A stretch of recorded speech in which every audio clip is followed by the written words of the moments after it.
Hello, collective. A beautiful message was given to me on my heart today that because I'm feeling a lot of feelings, as I always do.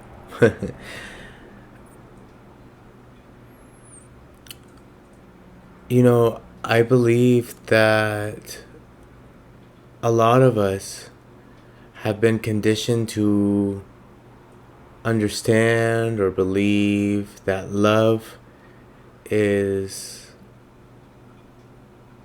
self-betrayal. And I'll tell you what I mean. I noticed that as humans, there's a big desire to be a part of, to want to be a part of. And I know, at least for me, when I get validated for the way that I feel or believe or think, exist by other people, I feel more liberated, more understood, more a part of. And sometimes in being in community with one another, we feel that there is a way in which we all must show up. And sometimes that requires or asks of us to,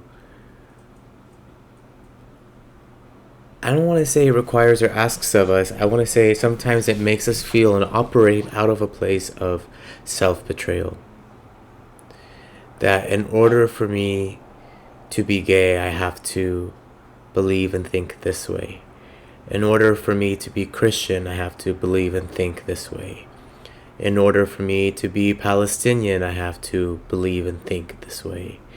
In order for me, the list goes on, And a lot of people just think and believe that way, not because it's always been that way, but because they have fear of losing their support if they are authentic to themselves, if they are honest with themselves and those they are in relation with. And in this finding and this understanding, I've realized that oftentimes I feel that I have to present myself or be a certain way in order to be loved. And this doesn't serve me or anybody I'm in relation with. I want to be grateful at the heightened awareness that we have because of social media and cancel culture, that unfortunately people are less likely to they are more likely to be more cautious about what is going to be recorded because it won't ever go away. However, I want us all to be open to understanding that all of us are not only complex but forever growing and changing. And true growth occurs in open dialogue, in admission of one's ignorance, in admission of one's mistakes, in admission in one's victory, in admission of one's true feelings. And it's also important to realize that feelings are not fact. They are very valid but not fact. So this feeling I have that I have to be performative and I have to pretend to be a certain way, tell you what I think you want to hear, or in order for me to fit into this box I have to believe this certain way. This feeling is not a fact, because at the end of the day, I am still Palestinian, I am still gay, whether or not I do any of the stereotypes that are expected of me.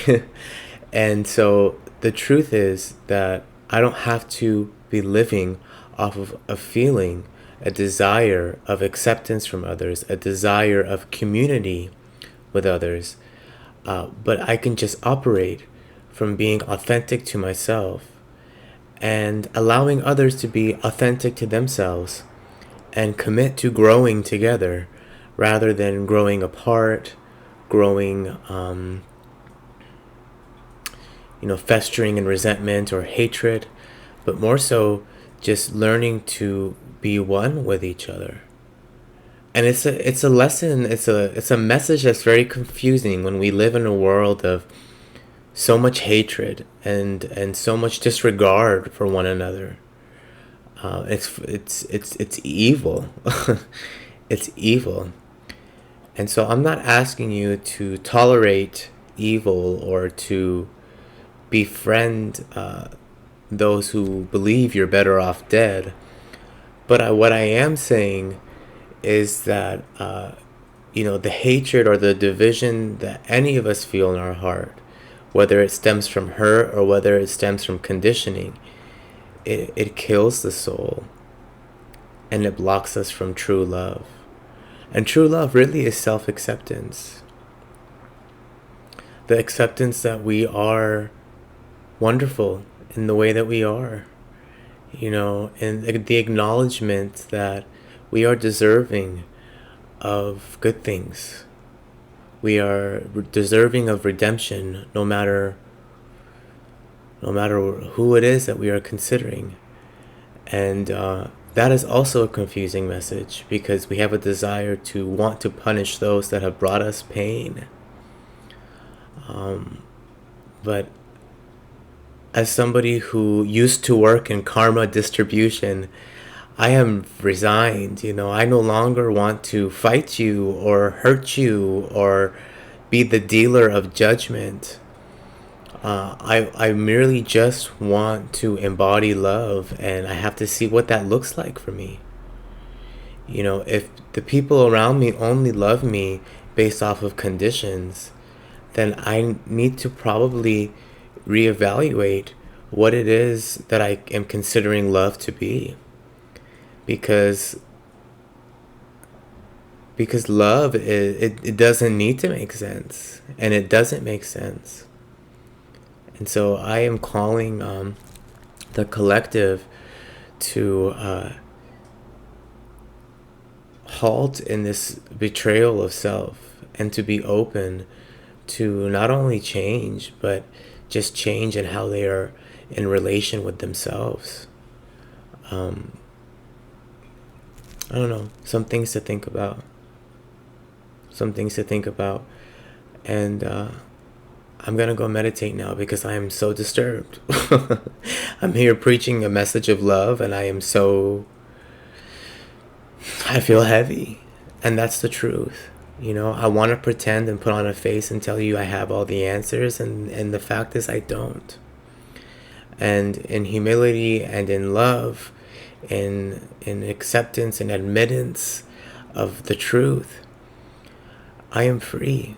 I don't hold all the answers. Not all my predictions are true.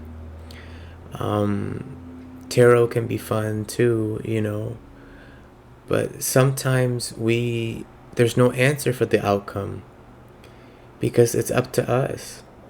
And so right now I'm telling you, it's up to us to love ourselves truly for who we are, for everything we've been through, and to shed the layers of pain and hurt that are burdening our soul, because they will eat us alive. And they are burdening me. I feel burdened. I feel lost. I feel helpless and hopeless often. But it's fleeting. And then I met with a feeling of hope, a feeling of love, a feeling of joy, a feeling of satisfaction, only to be met again with a feeling of loss, a feeling of grief. Somebody wise told me that each emotion lasts 90 seconds. And I've been really thinking about that. And I've been allowing myself to feel. So for the next 90 seconds, I'm going to allow myself to feel heavy, to feel hopeless, to feel betrayed, to feel all the things. And I don't have to make room for hope. I don't have to make room for love. I don't have to make room for all those things. I can invite them, but I can just hold myself and acknowledge that these are the things that I'm feeling today. All right. Love y'all.